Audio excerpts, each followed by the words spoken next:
Okay, are we good to go? We green light here? Yes, that's okay with everyone. Oh, okay. Okay, great. Welcome, everybody, to our very exciting event over here, A Child's Mind, Dr. Rachel Lessman and SBH. Thank you all for coming on tonight. It really says a lot going through everything that we've all been through over the last few months. People had choices. We could either fall apart or we could build ourselves. And we are a strong community. We are a community of people who build and reach greater and greater heights and are always looking to overcome and become better, even despite huge challenges, which we all had over the last few months. So it's great that you're all on tonight. I want to just give a few words about what a child's foundation is. It's really important before we learn any parenting strategies, before a person is even able to implement any parenting strategies, for us to all know what a child's value is. Now, I want you to imagine for a moment a spectrum. And on one side of the spectrum is a 0, and on the other side of the spectrum is a 10. Now, when a child is presenting with a difficulty, with a challenge, with a difficult behavior, are we viewing our child as 0, a very big problem, or 10 as a very big person? Because when that child was born and we held that child in our arms and the child was a few pounds and a few hours old, we looked at the child and we melted and we said, wow, life, a human being. And that's exactly what a child is. And that's why we got so excited about it. So now, fast forward 5 years, 10 years, and now a child developed, let's say, certain challenges or insecurities, which every child has, of course. Every human being comes into this world with their own unique set of gifts and challenges. So now, when the child is struggling with something, are we still viewing that child as a very big person? Imagine that spectrum, and you could be anywhere on that spectrum. So if when your child is acting a certain way, you're getting all bent out of shape and wondering what's wrong here, there must be a problem here, and you're at a 0, your child will think there's a very big problem, and your child will be at a 0 in their performance. And if you're thinking to yourself, one second, we have a huge person over here, a human being, a person. What's a person? Somebody who has the ability to give, to think, to do, to create, to love, to bring joy to the world. And you're still seeing that in the child, even when the child is experiencing very big challenges. You are maximizing your child's ability to become the best child and ultimately the best adult that they can become. And you're also fostering a healthy relationship with the child when you're doing it in that way without judgment. So what happens is sometimes when our children are struggling with certain things, we we go on autopilot into being judgmental without even realizing it. We're being judgmental in our minds, right? We're wondering like, why doesn't she, or she should be, or he could be, or he knows better, or he. But judgment always creates disconnection, and judgment always poisons motivation. So what we want to do is we want to remove all judgment from any relationships. Whenever we want to have any healthy relationship with anybody, we want to be able to remove the judgment so that we can give our child a rock solid foundation of knowing I am 100% valuable no matter what. Now, we're not talking right now about capable. That's a whole different discussion. Kids have to also know that they're very capable.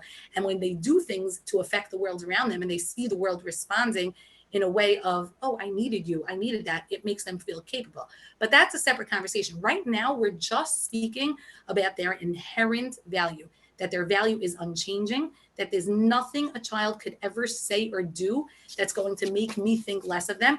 And if I do in the moment think less of them, which is very normal because I have my own insecurity as an adult, when I do think less of them and when I raise my voice in ways that I'm not proud of, is that I'm aware that it's coming from my own insecurities. So if I'm doing that, it's not because my child lost their value, it's because I had my own insecurity. I felt unsafe. I felt invaluable. So I decided, or I was on autopilot and reacted to the child, let's say, in a certain way.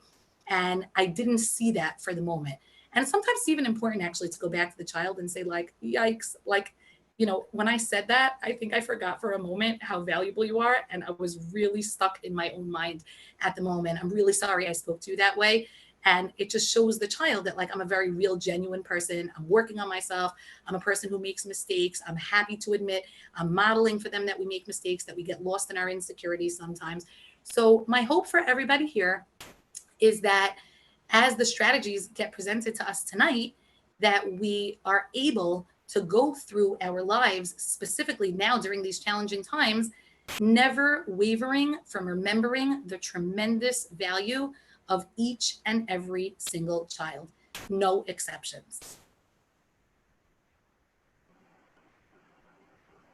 Tammy, thank you so much for that amazing introduction. The work that you're doing is fantastic. I know that you have many people out there within the community and outside the community that seek out your coaching, your counsel. I know that you have a really popular 4-session program in innate health that I know I have had friends that have participated in. And, you know, we see you out there, and we're really glad that you were able to join us today with Sephardic Bikor Cholim in our talk on how to care for our children during these challenging times. It's really my pleasure to be here. Everything that you guys do at SBH is amazing. Well, we're fortunate to have you join us tonight on as part of not only the intro but also the panel. We also have with us today Dr. Rachel Busman, who is with us from the Child Mind Institute, a venerable institution for the treatment and care of children and adolescents, and for parenting as well. Dr. Busman is the Senior Director of the Anxiety Disorder Center and the Director of the Selective Mutism Service at Child Mind Institute. Her work at Child Mind is extensive, doing CBT with children, teenagers, and young adults, those struggling with anxiety, school difficulties, behavioral problems. She also works in OCD, separation anxiety, and the list goes on. So we're really— Thank you. It's so nice to be back. Great to have you. We hope tonight that we can get into some more details. The last time we did this talk, just for our audience who's out there, we covered a wide range of areas. We talked about children, teenagers, young adults, married, all the way into old age. So we really covered a full gamut as an intro to this series. We hope over the summer that we'll cover other topics. Today we'll be focusing on children and adolescents. Then we'll move into teenagers for another event. We'll have senior citizens another event, and so on and so forth. So tonight we have Rachel and Tammy to go into this conversation. So Rachel, since we spoke last, what have been some of the what's a hot topic that's coming up that you keep hearing about from, I guess it would be parents raising concerns over to you about the state of affairs now that summer's in full swing? Yeah, it's such a good question. And I know even since we chatted last, there's, just newer things. I think the things that are coming up a lot that I'm hearing from parents, one is how to manage now. Like, what am I doing in the summer with my children? Are they going to camp? Are we traveling? So that theme. And then definitely this big question mark and uncertainty with the fall, and just how to even manage parental anxiety and also anxiety of kids and just the natural stressors related to the uncertainty. So both of those are really, I think, big topics that I'm hearing a lot of. Yeah, likewise. I think that's not just local to our community. That's nationwide, and it could be anywhere where COVID is still quite active. And so let's tackle the here and now question of we're in the full swing of summer. Camps, many camps have closed, as we know. Some larger camps have opened under guidelines. And then we know within the community itself, there are the pop-up kind of backyard activities that are happening. And a lot of questions are coming up as to, are people practicing social distancing in the right ways? How do I counsel my children and give them guidance as to how to follow rules? What happens when pressure arises to go against the guidelines or the rules that are being put in place? So what have you been engaging? How have you been engaging parents in those particular questions? It's a good question and a really hard one, right? So I really love, Tammy, what you said about just like being vulnerable and saying when you have a moment to your kids, like, oh, I was maybe being judgmental or anxious. And I think that comes up for me because I think we lead as parents how we feel. But I think during this time especially, we have to guide our children with confidence and do our best to sort of manage our own emotions about how we take the situation. But I think what's come up a lot for me in conversation is that what you as a family do, maybe your household, you and your spouse, and what you guide your children to do may not be exactly in line with what your neighbor or another person is doing, which is really hard, right?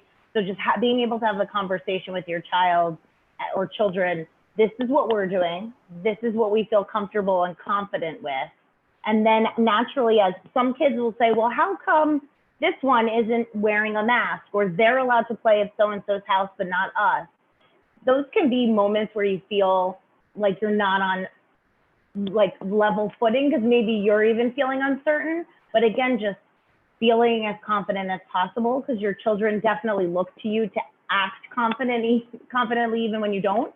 So saying like, dad and I, or mom or I, or my partner and I are deciding, and this is what we feel comfortable with.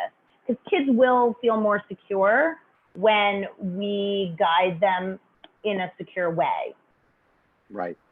So being able to speak to them honestly, to being transparent with the fact that there are differences. It is true. Yeah. You may see some families or some children engage in behavior X or Y. And by the way, this is no different advice that we've been giving forever. All right? through the test of time, right? Right. I mean, it comes up in conversations about religion oftentimes. I'm at their house and they do things a little bit different on Shabbat than we might do. And how do we help coach our children to maintain the confidence of our family's approach? Right. Yeah. It's such a good point. Yeah. And I also think that sometimes it's even harder when it might be someone else in your own family, right? Maybe not in your household, but cousins or someone in a different state, and just, again, still feeling comfortable that there are different views. Everyone's doing this a little differently, and we're making our own judgments based on these factors. And this is what we're doing in our house for us and our safety. Yeah, a follow-up to this question, and I put it out to both of you. How do we make heads and tails of the fact that there's so much rapid shifting occurring, and our children who are not watching the newsreels, they're not as informed, they're children, and we're talking from whatever age, 4-year-old, even up to a teenager who may not be following the reasoning behind the shifts that happen. So 1 minute we're quarantined, and then before we know it, suddenly here we're out and about, and then school's around the corner, and we don't know yet what that's going to look like. But certainly it's yet another shift, a change, an adjustment, maybe even, again, a loss, which is something we talked about in our last call. How do we help our children deal with that rapid shift? Yeah, I mean, I think it's, again, going back to so for younger children, certainly, I think they're probably not consuming media. I think with teenagers, they very well may be, or they're hearing things from their friends. So I think the first thing is to understand what your children know, and then answer their questions as they have them. That's always a really good approach, is to say, like, what questions do you have? What are you wondering about? And lead with curiosity, and then let them ask the questions rather than assume what they might be worried about. But then I think, I mean, uncertainty is just really just pervades all the conversations. And so what is today, I know you guys are having these talks throughout the summer. I'm assuming in 2 weeks, things could be different, and that can be really very unsettling. And so again, just saying, like, this is what we're doing right now. What questions do you have? And then we being mom and dad, or whoever the parents are, we're gonna let you know as things unfold, but you can always ask us questions. And if we're not sure, we'll get you the information when we know. I think that can be very comforting for kids to hear in this time. Tammy, any other words that you would any other advice that you've been giving out to parents reaching out to you? Yeah, so what I would do is I would say that we want kids to know that resilience is part of the human hardwiring, that they don't really have to go anywhere to become resilient. They don't have to do anything to learn resilience. It's just a natural default setting. And I actually, I tell parents it's really important for kids to know these facts of life in a watered down way. Like, you could even explain it to a 4-year-old, like, when you were tiny and you were learning how to walk, you got up and you fell, and no one had to say to you, like, oh, don't worry, one day you're going to walk again, it's going to be okay. You just naturally got up. I mean, some kids get up after a week and some kids get up after an hour, because there's temperament and there's biology and there's personality that also, of course, plays a factor into everything. But resilience is a universal feature in all human beings. So what I like kids to know is that whatever challenge comes our way in life, we have all the tools inside of us to deal with that challenge. If a challenge gets sent to us, it means that we have the tools to deal with that. And then in terms of the loss, you asked about the loss, parents are also, besides for kids dealing with like the loss of a summer that they hoped for, parents are also dealing with, the summer's the time when I rejuvenate and, it gives me my strength and my energy for the entire year. So I would say like the healthiest way to go about that is to allow yourself to feel the feelings, right? To honor your feelings about that. Like, of course you're feeling sad. That's just part of the human experience. Like healthy human beings just experience a full range of emotions. So you're feeling sad, you're allowing yourself to feel that feeling. And with that, if anything else pops up into your brain and you decide that it's an unhelpful thought, then you don't have to stay with it. So let's say you're feeling sad, that I, as a parent, like, let's say, not me per se, but I'm saying a person could be feeling, or a child would be feeling, I am sad because I did not have the summer that I was hoping to have. We're not trying to fight that. I find in our culture today, a lot of times people are trying, like parents are trying to fix it. When my child is feeling, Sure. a low, sad, down feeling, we try to fix it. But we don't have to make feelings go away, because eventually they will pass. No feeling stays forever. And if we don't allow the feelings to pass, then they actually get stuck and come out later on in unhealthy ways later on in life. So we want to just know that it's normal. We want to allow the feelings to pass, allow yourself to feel the sadness, and we don't have to attach any cognitive distortions to that. If we do have thoughts popping up into our heads, such as, I'm sad about this and therefore I'm not going to be able to be a normal mother this year, or I'm sad about that and therefore I'm not, I'm going to have the worst summer of my life, or I'm sad about that and therefore I can't manage it, you can just recognize that as an unhelpful thought. And sometimes people ask, but what if it's a true unhelpful thought? It could be true, but it doesn't have to be helpful. It could be true, but you want to focus, like what Dr. Busman was saying before, we want to focus on the now. We want to focus on what's going on right now. And then, like, just a catchphrase that I always give parents is, when you feel you have a lot of brain clutter, you want to focus on what's the next right thing to be doing, or what's the next right thing to be thinking. And everything else is brain clutter. Yeah. That's a lot of powerful messaging there. Yeah. The idea of being able to tolerate the distress, being able to tolerate the uncomfortable experiences that we have, rather than our knee-jerk reaction, which is go and fix it. I know a lot of, when we talk about parents, I guess sometimes we stereotype, and I do even my own thinking, that I know a lot of fathers who may be more playing the role in the business world. Their job is often to fix it, right? Problem arises, run to fix. And we sometimes, and moms are doing it as well. We bring this home and we apply it, this mentality of get it fixed, push it down, get rid of that challenging emotion. And I think you're speaking, Tammy, to great advice. I think it's great increase advice. Our tolerance. And I wrote down, while Tammy, you were talking, I wrote, and adults too, right? So this idea of needing to fix it, right? Or get that negative experience out of your mind or out of like the now. I think it's natural to want to make those feelings go away. And those are just real feelings, right? So everything you were just talking about is probably happening for the adults in the house too, right? And I think, David, like your point of, let's say, some traditional roles where like my job is to fix it. So that's natural to try to solve a problem, or a mom to sort of feel like, oh my goodness, now I have even more plates to juggle, right?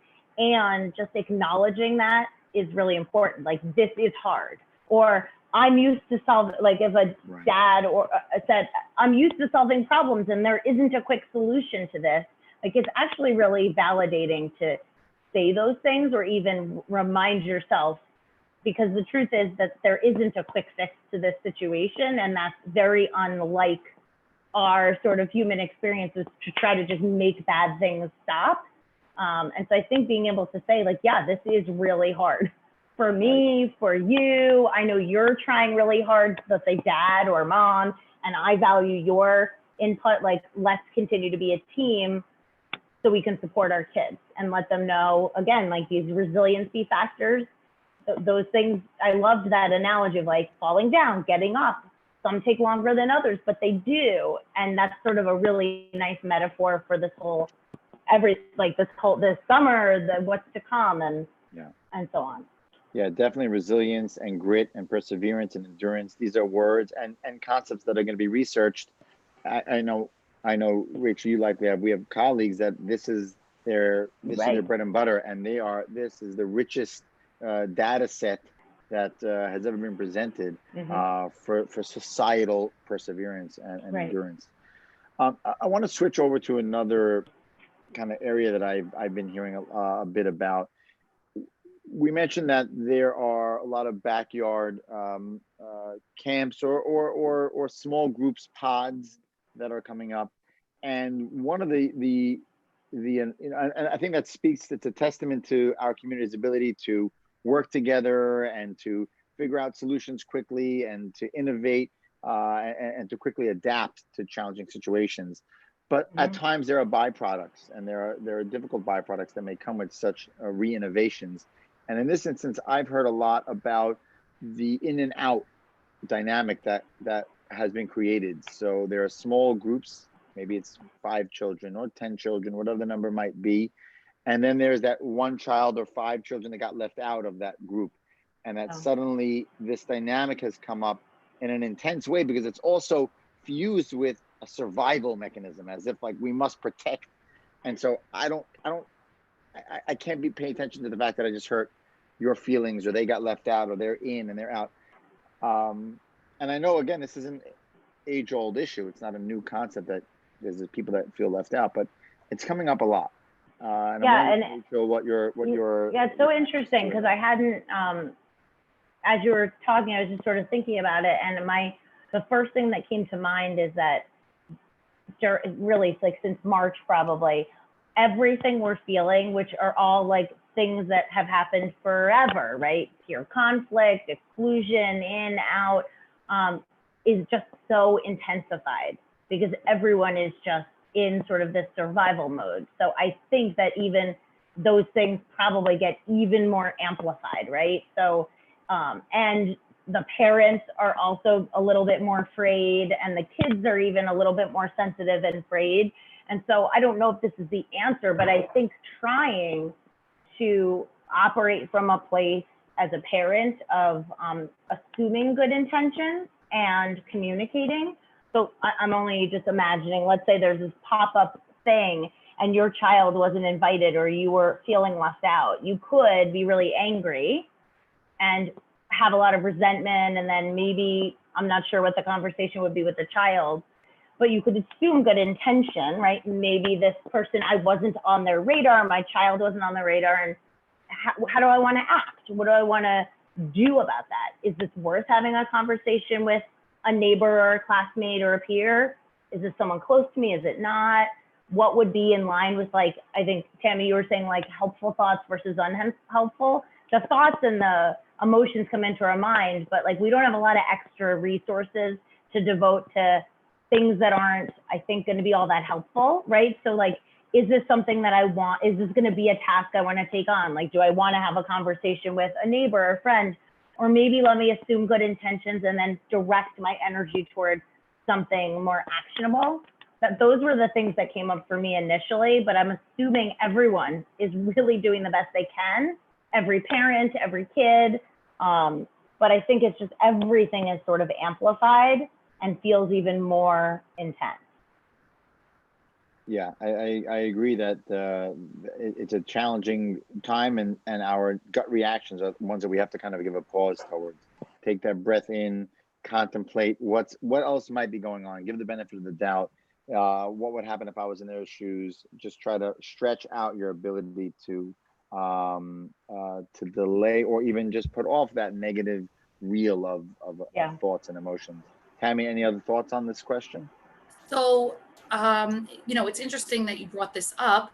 I didn't actually, honestly, this wasn't brought to my attention. I didn't even realize that it was a thing. I guess my kids ended up more in, not, I wouldn't say larger camps, but they ended up more in most of my kids ended up more in a typical framework.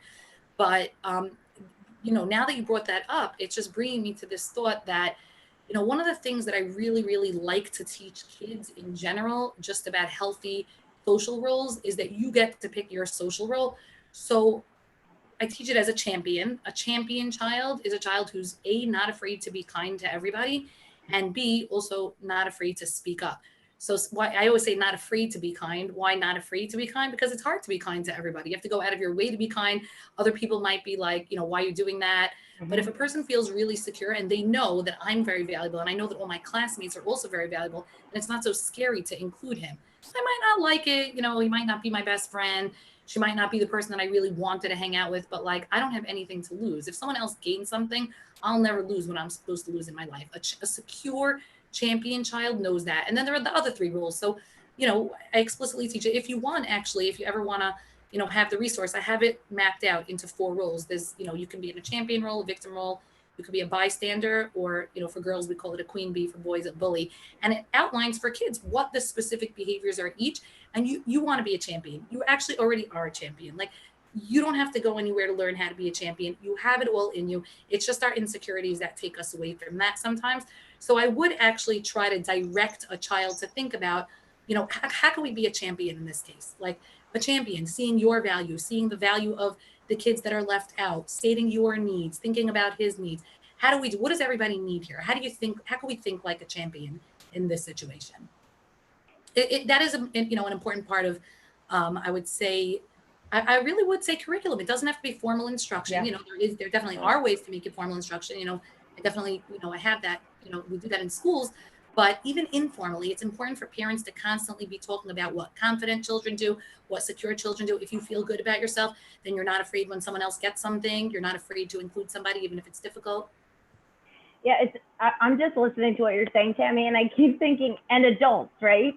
So like as a parent, right? So like being kind to everyone is really hard, and for adults, like, and for the parent, right? Or being a champion, like as a parent too. So there's like sort of this parallel process that I imagine comes up for you in your work, that like, again, if we're modeling or we're leading by example, it's not just talking the talk, it's actually saying like, in order to be a champion, like being kind to everyone or assuming good intentions, that's really hard. Like, so David, like, let's say your impulse is to like do something very emotionally.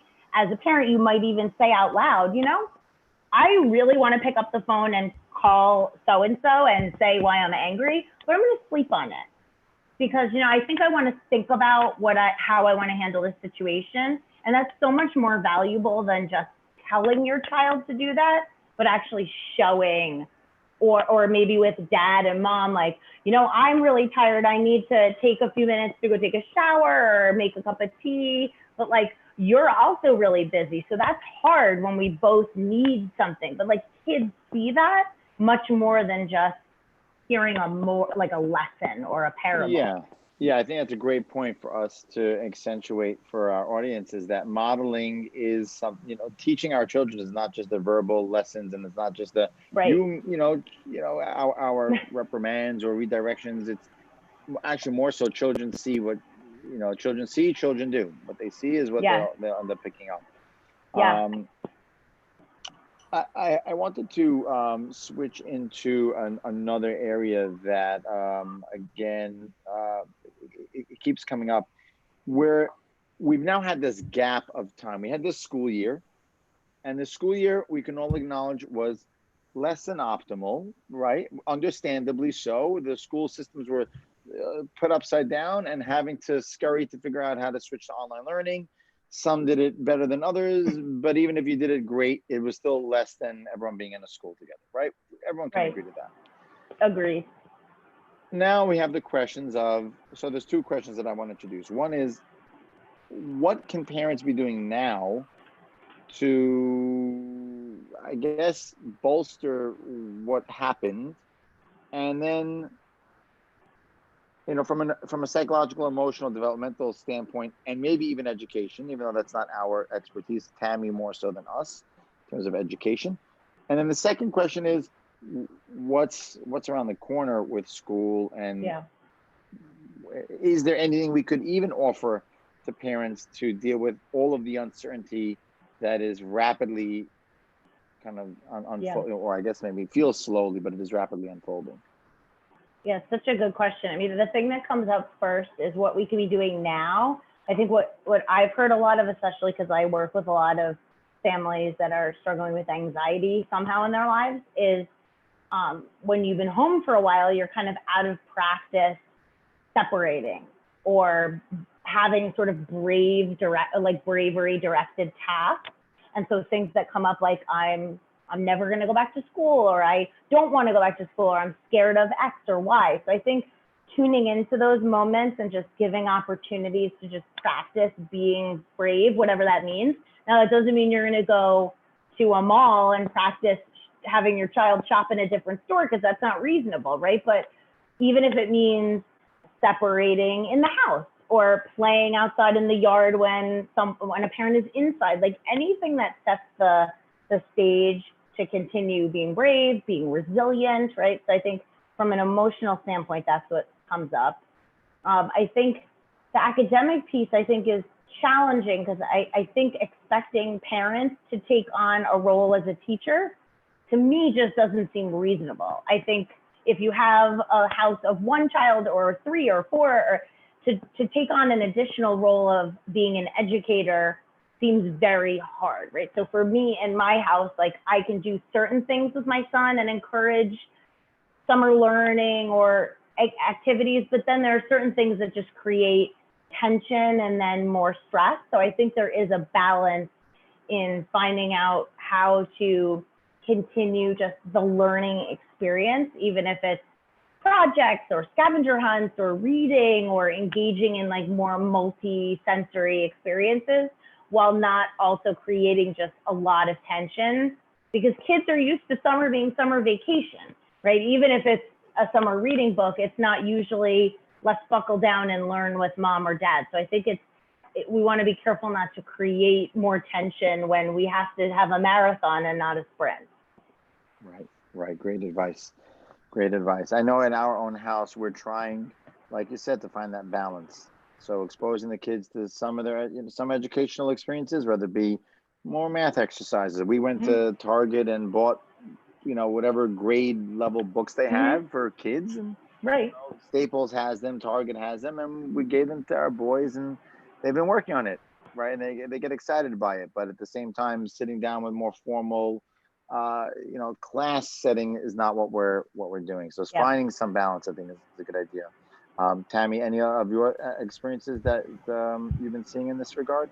So what I like to do is I like to talk to kids about the objective truths about life. So let's say not knowing what's coming up now, in the next few months or so, I would actually have a conversation with the kids in passing. It could be like while we're driving. I would recommend to parents, while you're like just having fun and relaxing on the couch, is just to have a conversation of, like what's the difference between people who were able to be okay amidst their, extreme challenges and extreme feelings over the last few months, and the people who weren't. And then I'll just have like a teaching point right there. So I'll give an example of here, a very practical one that I definitely recommend that all parents teach their kids, is that there are no shoulds in life.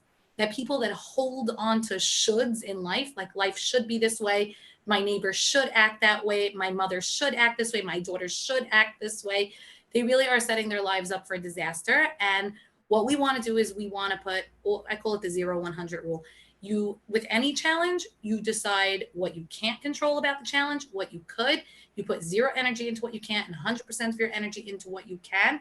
And you let go of the shoulds in life. And then a lot of what Dr. Busman was saying, modeling is so important. Like modeling for the kids. The kids should hear their parents saying things like, oh, I wonder what the next few months has in store for us. And they should hear us saying that like in a relaxed way. Like, I wonder what the next few months is about. And what does that show a child? It shows a child like, my mother's just wondering, and she's okay while she's wondering. She's safe while she's wondering. She's curious while she's wondering, but she's also okay. Oh, I wonder what today has in store for us. Everything's so rapidly every day. Like, I wonder what's going to be in school. And I've been actually telling that to my kids. I wonder what school is going to bring in September. I guess we'll just have to wait and see. Like, we could be okay with uncertainty. And I think it's a really good point. And I will also say that that's, at least for me, that's easier said than done sometimes, right? But it's so powerful for kids to see like this, what I would call non-anxious coping, or this like curiosity. And even sometimes we have to act that way, even if we don't feel it, right? And that's where you and your spouse, or you and your parent, or you and your sister-in-law, or your brother-in-law can have a private conversation. Like, I'm telling my kids, I wonder what's coming, but I'm actually feeling really, really stressed about it. But that's where another adult can be a reality check. I text my sister a lot and say, can you just be my meter of sanity here for a minute? But that's what other adults are for. But the kids need to see a sense of exactly what, Tammy, you're talking about, which is like, I wonder what that's going to be like is very different than, oh my goodness, this is not going to be good, right? And I mean, obviously those are more extreme examples, but kids really pick up on that tone and tenor of stuff. Beautiful insights from different angles, and I think what's great about this conversation here is that each panelist here is bringing in experience from their own world, their own educational experiences, their own teaching experiences, and obviously all from our own personal experiences as well. To move us along, and we're having a great pace here.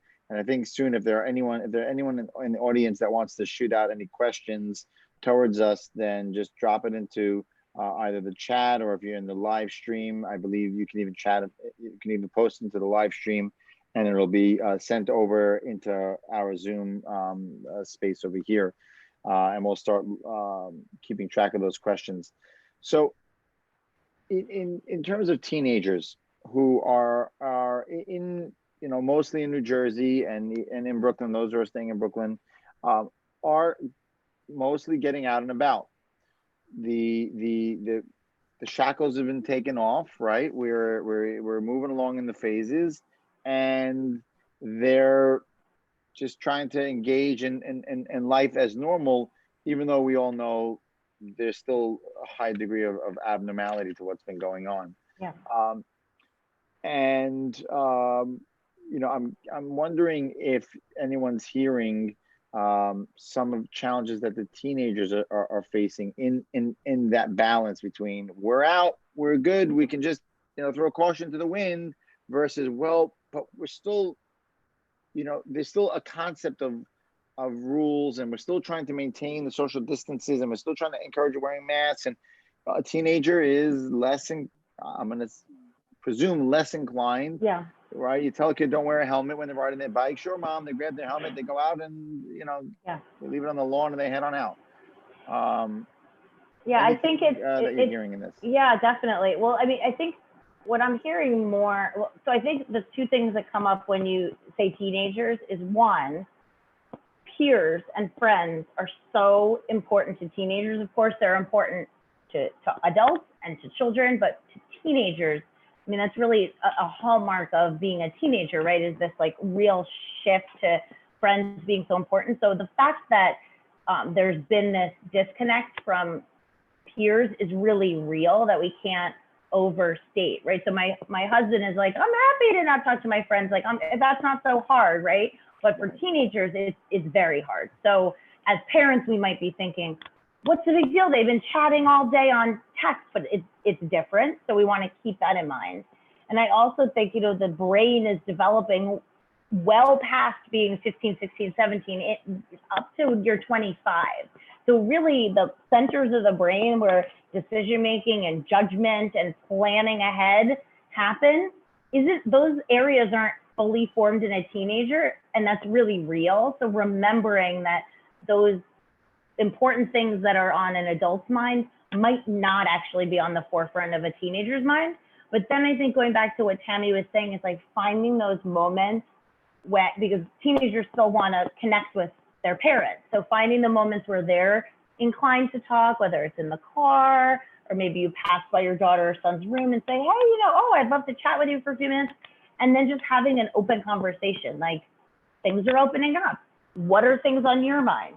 These are some things on my mind. And having a dialogue is going to take you a lot farther than saying, don't do this. Why are you not doing that? That just really brings a lot of shutting down. And that's not what we want to do. We want to open a dialogue. And I really want you to have your friends, and I really need you to do X. Right. Great. Tammy, insights, thoughts into this area? I'm curious to hear with each answer, what are your catchphrases you can apply? I'm like writing some of them down. I like them.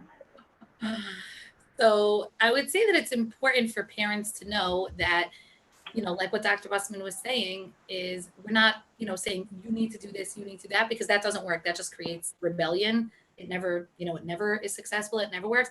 What we need to do is we need to have the assumption that our teenagers are caring people.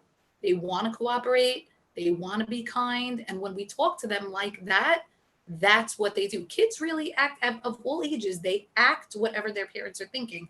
So if I think that you are a, irresponsible teenager, a child will make sure to fill that role.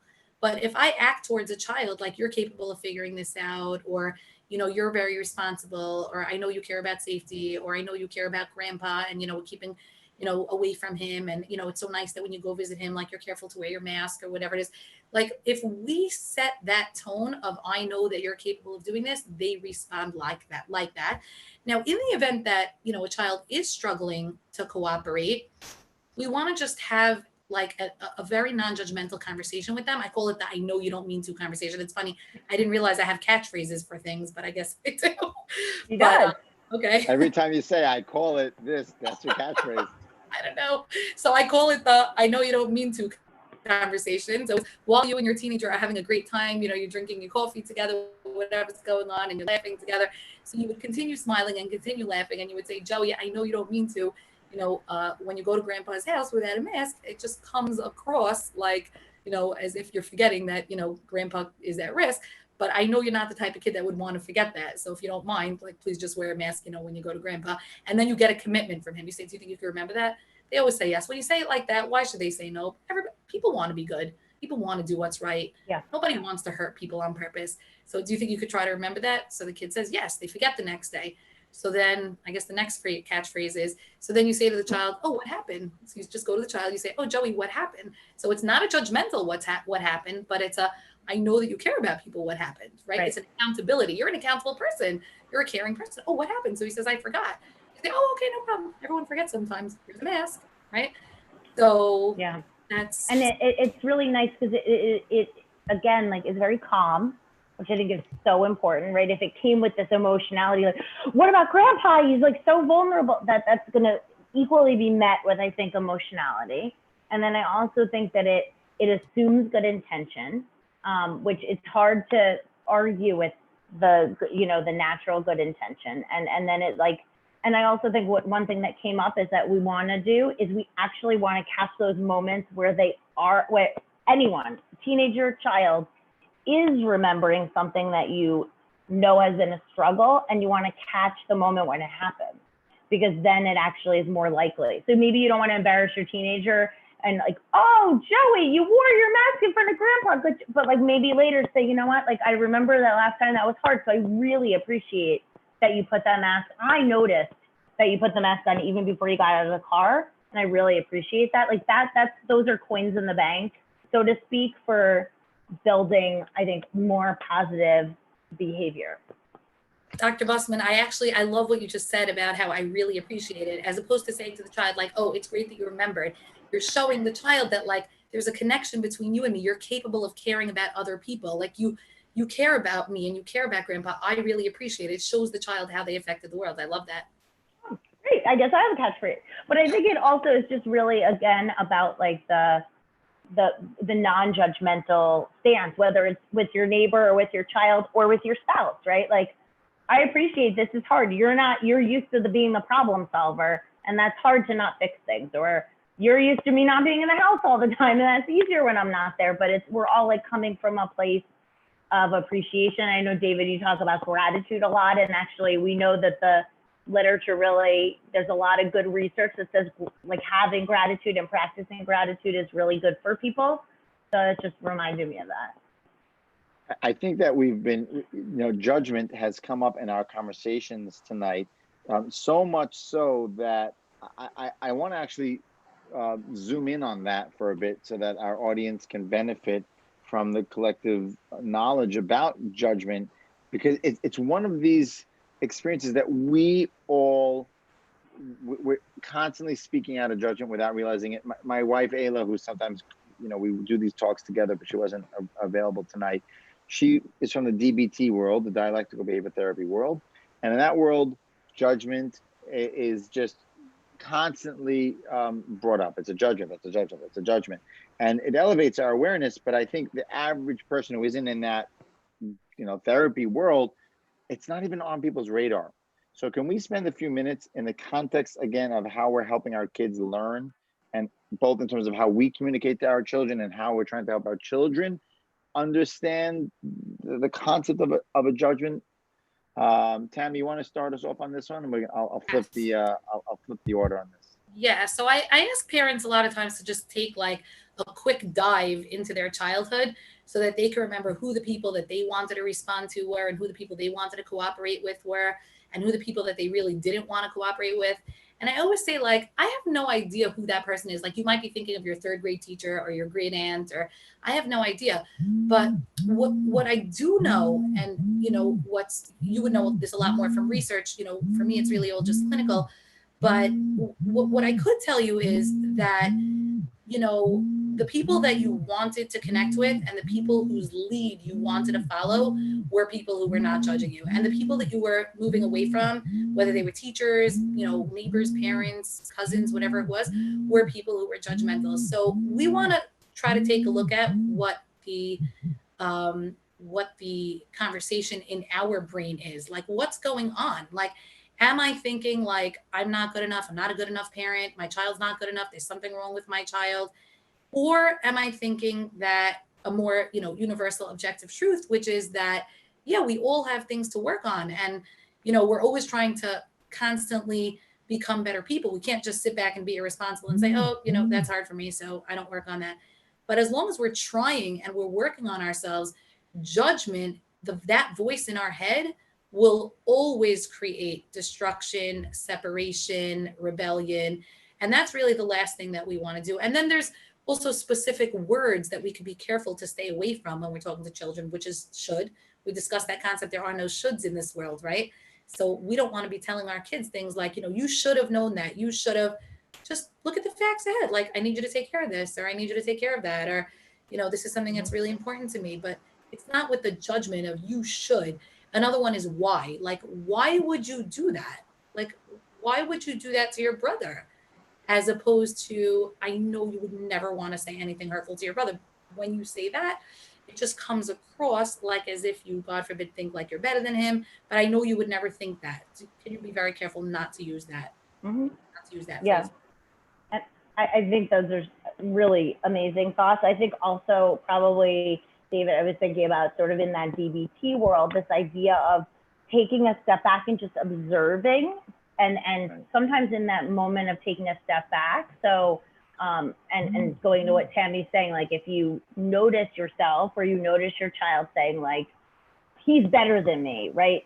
And being able to just, for a younger child, maybe even say like, let's look at what you just said. So you're saying you know he's better than you, or this always happens. Like, that sounds like maybe a judgment. I don't know if that's true or not. Maybe you feel that. Like, let's be curious about it. And then in just even trying to observe that you're having that judgment, it creates a teeny bit of a distance to be able to evaluate it a little bit better.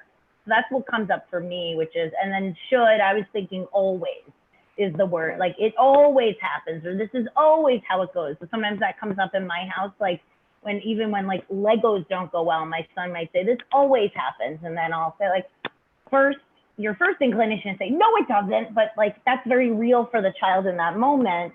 So you would lead with like, yeah, that really feels true. But like, let's step back and look at all these Legos. Like, how many things have you done? Oh, I've done hundreds. And like, how many have come out pretty well? So maybe looking at some evidence to just check the facts can sometimes help insert that little pause button. Yeah, and there's a lot of opportunities for that in conversation with our children, whether it be the shoulds, the always, the never, the must, anything that takes that extreme position that doesn't allow for any alternatives, right? And those are great teaching opportunities for us. Let's see, is there anything? Okay. So I'm just keeping an eye on time here as we're moving along. We also brought up in our examples, and I think Tammy may have brought up this example of our grandparents, right? And we didn't bring this up as clearly in our last talk, and I think it needs to be addressed. And at least from today, we can address it from the children's perspective. But we have this dynamic, and it's happening all over the country and all over the world. but intensely, I think, in our type of a tight-knit community with multi-generational interactions, where the grandparents are, especially now in Deal in New Jersey, either they are living together in the home and they're trying to balance rules, or the grandparents decided, or someone decided in the family, the grandparents need to stay and quarantine because we're really trying to adhere to maximal, safety and security. And now we have grandchildren who's still confusing for them. How do we connect with grandma and grandpa? How do we, grandma and grandpa may not be the type to get on the phone for more than 30 seconds and have a conversation. They don't have their video chats. How are children maintaining the connections with their grandparents? How do we help this kind of awkward dynamic that exists? And it really actually needs addressed from the grandparents' perspective as well, because I'm hearing actually a lot more about the difficulty that the grandparents are having. That I can't have my kids around, they can't come over, they can't kiss me, they can't hug me, which is very, very, I think, very real, and probably brings up a lot of emotions, right? Like sadness for grandparent, and I also think maybe frustration, right? So a lot of younger generations are very tech savvy, but some of the things that we do very quickly could be quite challenging, or we need to be repetitious. Let's say with a grandparent, for example, like Zoom, you just click on the thing and then you do this. And so maybe even, I just was thinking maybe a very kind, adult child could make a piece of paper with like very specific instructions so that grandma or grandpa can easily connect when a video chat happens, right? Because again, we've now done Zoom hundreds of times, but there's a lot of little details that maybe become very common for us that could be helpful on grandma or grandpa's end, right? And then I also just think of, again, going back to what Tammy was saying about modeling, right? So leading with what we can do and can control, and then the other things that we can't, right? So we could stand in a certain spot and show our child where we stand, and even though we can't, let's say, go over and jump in grandpa's lap right now, this is what we can do, right? So I think saying what we can do versus what we can't, and then just explaining to kids like in really matter of fact language, because I think they tend to do better than us hedging around and being unclear. But I think, David, your point about from the grandparent perspective, I think also giving just as much attention and validation to our parents or grandparents who are maybe feeling really sad or really struggling or feel frustrated with the technology. So just to make sure to take the barriers down, maybe make videos of the kids doing stuff that maybe, yes, it takes a few minutes to pick up a phone and video or record like them, I don't know, reading or doing a performance in the living room. But like those things are really important because like those are the things like the grandparents really want to see and they miss, I think. Right. Great advice. Tammy, any insights? I would say we want to show the kids the benefits of being a giver and being a doer. I love Dr. Martin Seligman, his work from The Optimistic Child. Like he just talks about, where did everybody go sour? Like after World Wars I and II, like people became more down, more depressed. There's been many, wars throughout history and things like that, but people became like much less able to cope, even though a lot more types of psychology and help were popping up. And he really attributed that to this generation of, indulgence. So, people had a reason to really be feeling like real sadness after experiences very serious losses in wars. So they thought that the solution to that would be to indulge yourself. And, he just looking at the entire generation, he basically just said like that was actually really a recipe for depression. People didn't realize that, but that would make, depression be on the rise. If people want to be happy, they have to be givers and doers, and using their capabilities in this world. So we want to, like what Dr. Busman was saying, lead that also by example, that kids should see like, yes, this is a challenge, but I'm excited to call grandma. I want to go help grandpa. You know what? Like he's alone right now and I have an opportunity. Like I'm grateful that I have WhatsApp video and I could call grandpa right now. And, this is something that I want to do. I want to spend time with him. And speak to kids a lot about how happy people, think of all the kids in your class. Think of the kids in your class that are really happy kids. those kids are happy to get up and be givers and doers. Now think for a second about, a kid in your class that's maybe not such a happy kid. Don't tell me his name, of course, but whoever he is, like, he might have this mindset that I came to this world to take, as opposed to I came to this world to give. So that's something that we definitely want to be modeling and teaching to our children, so that, and then it would make, the interactions with grandparents sometimes inconvenient, but definitely more enjoyable. Fantastic. Yeah. Fantastic. Again, there's no textbook written on this. I've been saying this over and over for the past 5 months now. There's no textbook here. There's no guidebook and handbook that's the sure all do this and everything will work out great. But what we can do is try to reach out and listen to professionals out there and good advice givers. And of course, not be afraid to try what your own intuition tells you might be a good way to patch up a tricky situation.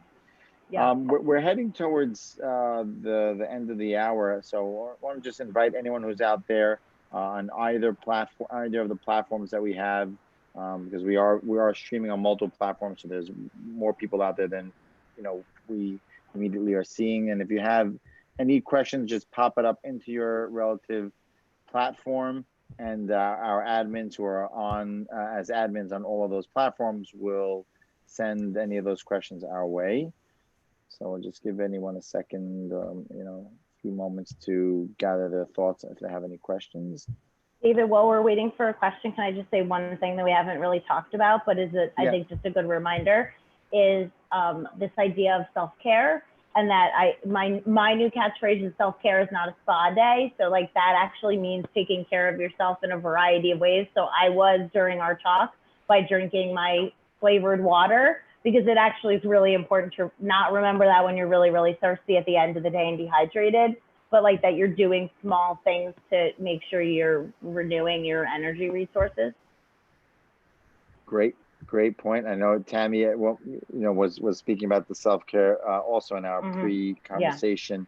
And we talked about this at the get-go, that there are certain areas like sleep and exercise and eating, and these are ways of gaining control in environments where we don't have the sense of complete control. At least you can control what you can control, like the 100 that Tammy talked about. Sleeping, eating, exercise, and we always talk about positive, creative activities. So whether it be, taking up a new dish to cook, or doing an art project, or picking up an instrument that you haven't played in a while, something creative to give you that life energy, that life force. Yeah. Those are ways of also self-caring. Yeah, absolutely. Tammy, any other thoughts about self-care? And then we do have a question that we'll take. Tammy, any other thoughts about self-care? You guys said it all. All right, so let's pick up the question. Some of the questions that came in. I'll pick out this one. So we have a question from the audience. I'm worried about my preschooler.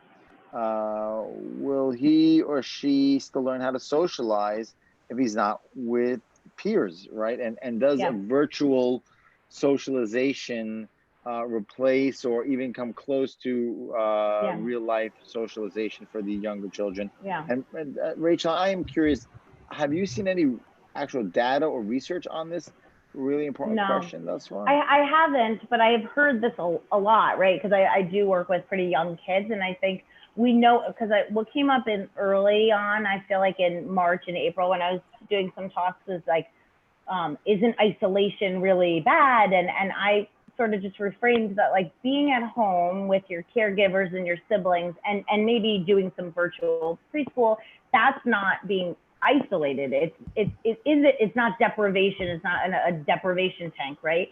Is virtual interaction the same as in real time? Of course not. But preschoolers will still learn to socialize, right? They talk with their parents, they talk to their siblings, they're even learning all kinds of things, even when we don't realize they're learning moments or teachable moments, right? Like dumping water out in the bathtub is teaching cause and effect, right? Can they interact virtually? I hope so, probably for small periods of time, right? So preschoolers don't usually want to talk to grandma and grandpa for long periods of time, but we'll take a few minutes, right? Or, a virtual play date and then moving to social distancing when we can. So I think it's not a replacement, but I think we do the best we can, and just kind of keep that in mind, that also just being in a family and talking and hearing language and just interactions, those are all learning how to socialize. Right. And I think to Tammy's point that she made earlier, we can all echo the natural resilience that exists in our children. So, right. I have a preschooler, I have a 4.5, 5-year-old, and sure, this experience knocked him a little bit, and it was a challenge, but he's thriving. He's finding his ways to work his way through. Occasionally, we'll do a conversation with a friend of his, but like you're saying, Dr. Bussman, we in our own little nest have socialization going on. Right. And they're resilient. Our children are resilient. Yeah. I believe sure. that it's a challenge, but we'll get through it. Let's see. Maybe this will be the last question, unless another one pops in quickly. How do I talk with my teen who is really pushing back? He wants to do what their friends are doing. They see their friends going out and socializing a lot more. And I'm not comfortable with some of the things that they want to do. And I don't know if the things that they're doing are just about social, lack of social distance, or, our teenagers want to go and get together with 100 other kids. And well, I think I think we talked about this a little bit, but like, it really is about, and I think Tammy and I both kind of said a similar thing, which is like leading with an open dialogue and just understanding where your teen is coming from. And again, we were talking about judgments. Like, if you're like, you shouldn't do that, there you are. There's the should, right? Versus like, I noticed that this is happening a lot. Like, what do you think about it? Let's talk about what I feel comfortable, you and your dad and I feel comfortable with in this family, why you want to do it. Like, having an open dialogue and then talking about what the family is comfortable with versus things that are just like, obviously some families are just gonna have things that are not acceptable, right? And it could be for any reason, right? Maybe there's someone in the family, in the household, who's immunocompromised. So that's gonna take certain things off the table that maybe is okay for other kids. But I think leading with an open conversation is gonna definitely go a lot further than a should, or this just isn't going to happen. I think it opens itself up for not a great path. Tammy, any other insights or recommendations to this question? So I would say, like, with the non-judgment, we spoke a lot about removing the judgment, is that we need to be very, very confident about whatever limits we do set, but very similarly to the way that we would set a limit with an adult when it comes to teenagers. Like, if we are, if I'm a healthy adult and, let's say my neighbor keeps blocking my driveway, or my sister-in-law keeps whatever, or whatever it is. So I'm a healthy adult. I'm going to try to go to that person in a non-judgmental way and just like point out, like, I wish I could share the driveway with you. It's just, I need the driveway. So if you could just please make sure, and again, while you're having a fun conversation with the person, while you're relaxed, while you're not judging, while you're assuming the best, and, just setting the limit. So it's not negotiable. Like, this is my driveway, meaning you don't say that to the person, but you come across in a soft and gentle way, setting a boundary of, this is not negotiable. This is my driveway. And I wish I could give you my driveway, or I wish I could give you my wardrobe, or but I need my wardrobe, or I need my driveway. So when it comes to teenagers, we just have to be really, really clear about whatever we do and don't allow, and not be afraid. Like, just think of something like very concrete. Like, if your teenager asked you if they could get on an airplane and go to, I don't know, some place tomorrow or whatever it is. So you would say, like, absolutely not. And, if they ask again, like, they know that you're absolutely not really meant absolutely not. So when they're asking you if you let them do X, Y, Z, you have to get very clear first on if you let or if you don't allow it. Very much, like I said before, like, as if you're speaking to an adult, you want to give them that, respect, and you want to show them that that they're capable of being kind and following through and accepting authority and accepting responsibility. It's just that you don't want it to come from a place of, I don't allow this, and then you're coming across insecure, or how many times am I going to tell you the same thing? And then that looks like, I feel like I have to fight. I feel like I have to prove. You don't have to fight. You don't have to prove. This is my house. These are my rules, and this is what I do and don't allow. And I would just add one thing, which also, you want to come from a place of being certain.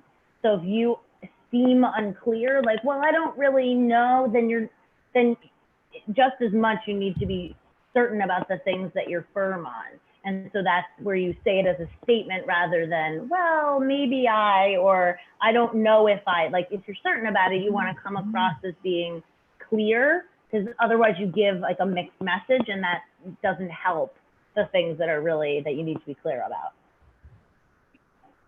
Well, this was a great set of questions that we were able to address, and just to kind of head towards the wrap up of this second installment of our SBH webinars on how are you and how are you really doing. Today we were really I'm grateful that we had with us two amazing professionals, Tammy Sassoon, who runs workshops on innate health. There are 4-session workshops, 1 hour each, that you can sign up for. Tammy, is there a way people can find, what's the best way people can find you if they want to learn more about you? They can go to my website, tammysassoon.com. My email address is also tammysassoon@gmail.com. 2 M's, 2 S's, 2 O's. Easy to remember. Okay, so a lot of doubles. Okay. I like that, but that's easy that makes it very easy. Yeah. So check out Tammy's website to learn more about her work. Dr. Rachel Bussman is here as an ambassador to from the Child Mind Institute, which is, as I mentioned before, a venerable institute. I myself trained with many of the founders of Child Mind before they launched into Child Mind several years back, and Dr. Bussman does great work. She's Thank you. a leading voice in the child psychology world, and I'd recommend anyone to reach out to her for more questions and to get one-on-one work or other services that Child Mind offers. And it's childmind.org. Childmind.org. And if anyone wanted to reach out, it's my email is not I don't have as many S's and O's, but it's Rachel, RACHEL, .Bussman, 1S, @childmind.org. All right. So please feel free to reach out to these amazing professionals who are so grateful to give us their time for Sephardic Bikor Cholim tonight. My name is Dr. David Sitt. You can learn more about my work at drsitt.com. I mostly work on adult ADHD and other areas. And if you want to learn more about that or other areas that I work on, please feel free to reach out through that website. So we're going to wrap up tonight. We touched on areas of interest for our children, whether it be instituting confidence in them, giving them a sense of security, reinforcing the idea that children are resilient by nature, as Tammy pointed out of the gate.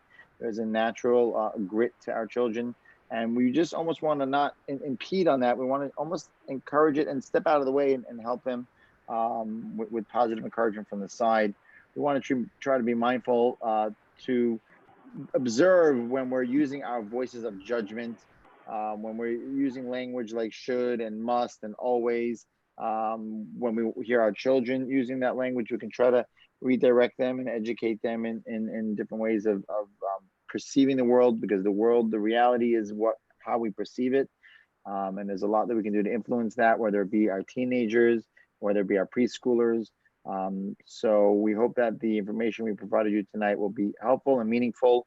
The recordings will be posted through Bikor Cholim's Instagram accounts and Facebook accounts if you want to take a view again or pass it along to friends who you think might find it valuable. I want to thank all those behind the scenes at SBH who made this event happen and continue to do such great work for the community.